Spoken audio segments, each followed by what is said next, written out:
విజయదారెడ్డి, నేను గ్రేటర్ హైదరాబాద్ రెడ్డి చేసి మహిళా అధ్యక్షురాలను. ఈరోజు రాష్ట్ర బద్దూరు వెంకటేష్ ఆధ్వర్యంలో డీజేపీ ఆఫీస్కి వచ్చి మేము మెమరాండం ఇచ్చినాము. తీన్మార్ మల్లన్న తీస్మార్ కాడు అనుకుంటున్నాడు, వాడు ఎక్కువ తక్కువ మాట్లాడుతున్నాడు. ఒకసారి ఏమో రెడ్ల ఓట్లు అని మమ్మల్ని రెచ్చగొడుతున్నాడు. మేము అగ్రకులం అని చిల్లరగా చేయొద్దని ఊరుకుంటున్నాము. ఈరోజు చాలా మాట్లాడుతున్నాడు. ఇవాళ మా రేవంత్ రెడ్డి గారు భిక్ష పెట్టి చాలా తప్పు చేసిండు. వాడిని గెలిపించినాము.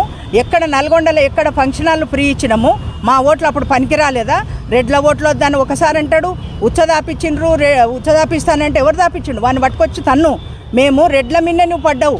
ఓసీ కులం నీకన్నా ఎక్కువనే ఉంది. బీసీల ఓట్లు చాలు, రెడ్ల ఓట్లు వద్దంటున్నావు. మరి రెడ్ల ఓట్లతోనే గెలిచినావు కదా నువ్వు.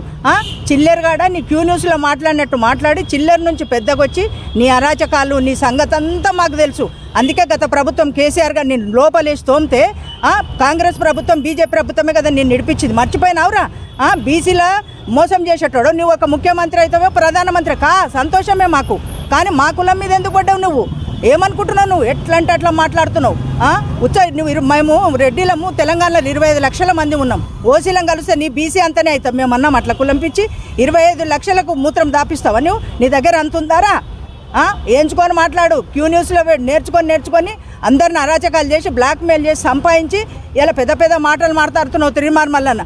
నేను ఒకటే చెప్తున్నా, మా కాంగ్రెస్ పార్టీ పిసిసి అధ్యక్షులు మహేష్ గౌడ్ గారికి ఒకటే చెప్తాను, వీళ్ళు తక్షణమే ఎమ్మెల్సీ నుంచి వాడిని సస్పెండ్ చేయాలని కోరుకుంటున్నాం.